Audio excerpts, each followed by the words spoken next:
harvesting grasshoppers in Mexico. These men aren't doing it because the insects are pests.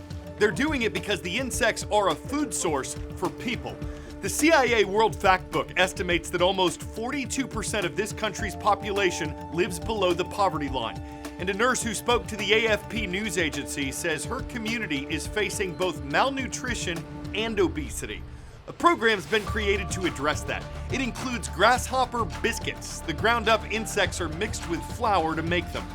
A researcher at the National University of Mexico says the biscuits are high in protein, low in fat and saturated fat, and low in carbs. He describes them as a superfood.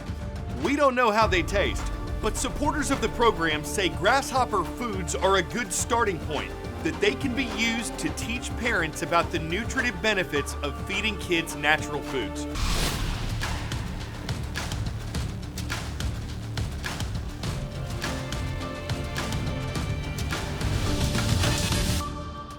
Always good to have you watching The World from A to Z, where Fridays are awesome. I'm Carl Azuz, pumped up as we close out the week, but not the year. We will have 2 shows next week on Monday and Tuesday. All right, let's go. We reported yesterday on the outcome of a conference in the United Arab Emirates that was focused on the global climate. Today, we're reporting environmental news on a more local level, looking at events involving people and animals in the capital of the United Kingdom. Over the past couple years, the Rewilding London Fund has given millions of dollars to conservation projects. One of them, costing around $50,000 of those dollars, has reintroduced a family of Eurasian beavers to a district in West London. This is not an endangered or even vulnerable species worldwide, but these animals were reportedly exterminated from this area 400 years ago as hunters sought their meat and their pelts. Now they're back and potentially helpful in reducing the risk of flooding. Britain's largest rodent was welcomed back to a wetland haven on the outskirts of the capital, adjacent to a retail park and a busy highway. 84% of people now in the UK live in towns or cities.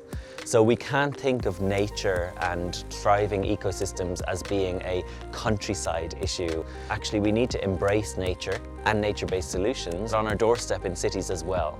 So we're in almost a low-lying basin surrounded by urban landscape and hard standing and roads and things like that.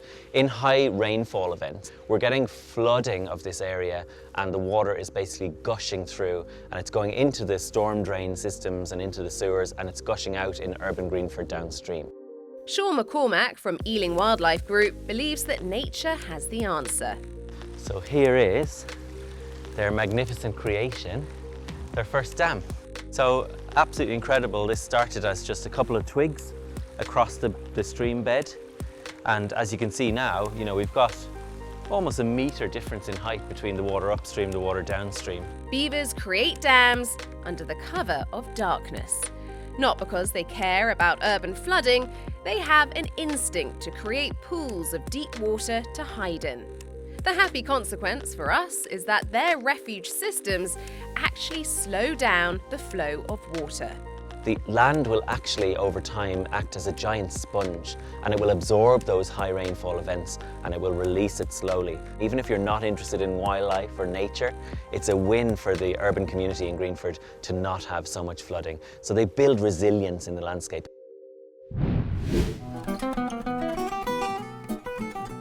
On this date in world history. Today is Bill of Rights Day in the United States. It's called that because December 15, 1791 was when the first 10 amendments to the U.S. Constitution were ratified. The National Archives says that the Constitution itself might not have been ratified the previous year if Americans didn't know the Bill of Rights would follow. It gave people more confidence in the new government and the freedoms that the first 10 amendments guaranteed. On this date in 1939, the film Gone with the Wind was released in American movie theaters. It broke box office records and went on to become the highest-grossing film of all time when adjusted for inflation. It made the equivalent of almost $3.5 billion. And on December 15, 2001, Italy's Leaning Tower of Pisa reopened to the public. It had been leaning a little too much before it was closed in 1990. After 11 years of fortification work at a cost of $27 million, the acclaimed angled tower welcomed visitors once again. World of knowledge. What has been called England's first national sport?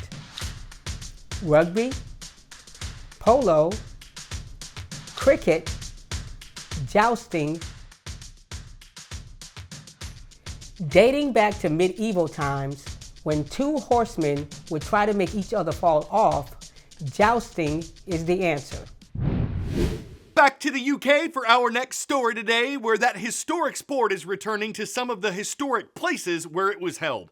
It's expensive and risky to get into, just like it used to be, but it's worth the time and investment for those who revive and revel in jousting.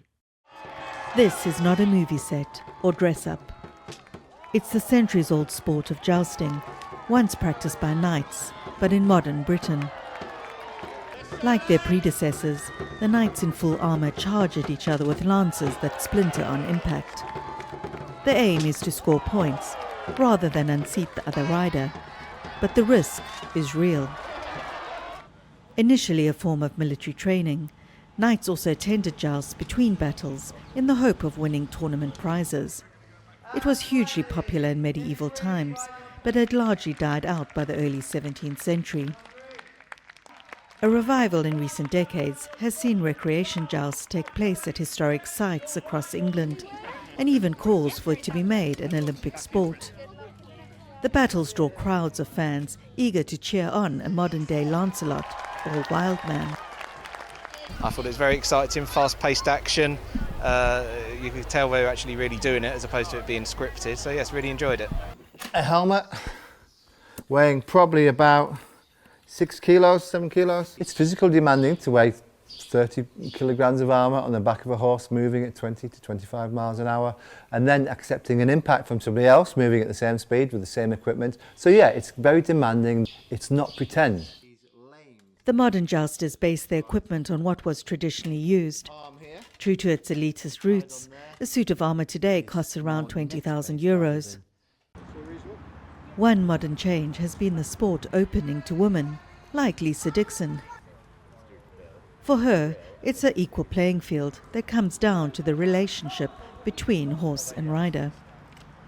There's no feeling quite like it, being able to get onto these venues and knowing that at some point somewhere around that venue people did joust on there and you are literally following in their hoofprints.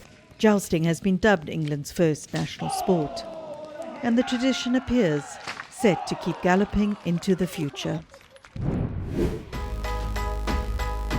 Not to be confused with the mountain state of West Virginia, the Green Mountain State is farther north in Vermont, and that's where we're happy to see Mr. Eddie's class today. Thanks for watching at Twinfield Union School in Plainfield. The Ocean State is next. That's Little Rhodey, aka Rhode Island, home of the Spartans of Mr. Dunn's class. Scituate Middle School is watching from North Scituate. An excuse for tardiness you don't hear every day in New Jersey. There was a bull blocking the train tracks. The tweet from NJ Transit specified that there was police activity and then showed this picture to prove that was no bull. I mean, it is, but it's no bull that the bull was blocking commuters heading to New York City. After a 45-minute delay, police and transit crews were able to corral and move the animal. No word on where it came from or why it went there. But we're glad that after a rare kind of stakeout with no time to spare, authorities were able to barbecue up, flank the animal, take the bull by the horns, and New York strip it out of there before it got T-boned and left nobody wondering, where's the beef? All in all, it's a job well done, and I'm glad I got to rib you with some cooked up puns. I'm Carl Azuz for The World from A to Z. Again, we will be on the air next Monday and Tuesday, and it would be great to see you again before the holidays. You mean the world to us.